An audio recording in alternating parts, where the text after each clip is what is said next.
Nous voici repartis dans notre expérience au bout de quelques jours et il y a une notable différence à savoir celle-ci.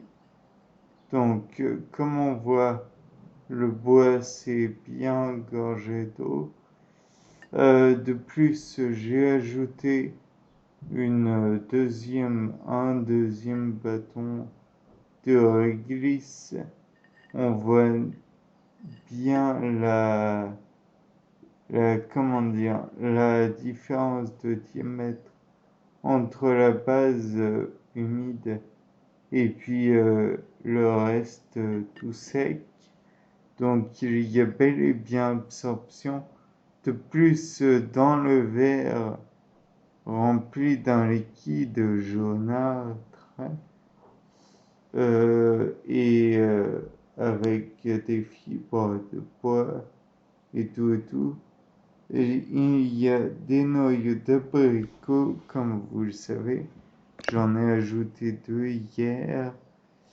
Et j'espère bien avoir quelques petits signes de germination. Et j'ai l'impression qu'il y en a quelques-uns qui commencent à apprécier la teneur en potassium ou je ne sais plus si c'est un effet hypercalémiant ou hypocalémiant la glycyrrhizine,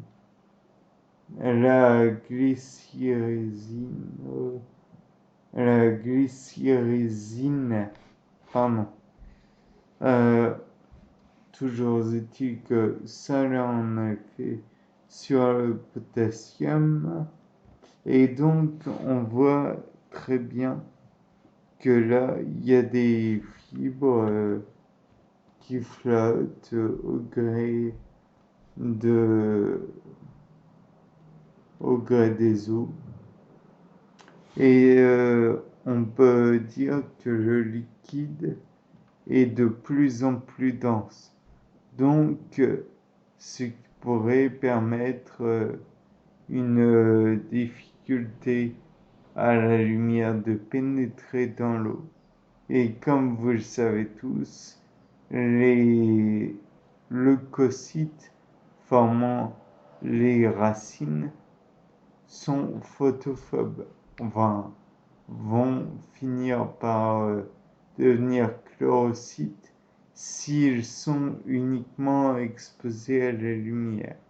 Or, là, la lumière a du mal à pénétrer dans le liquide, donc on peut supposer qu'à terme, eh bien, il n'y aura plus comment dire, de lumière qui va passer. Les racines vont se développer du noyau d'abricot dans le liquide, qui ne sera plus vraiment un liquide, mais un amas de fibres assez important. Il y aura formation de racines,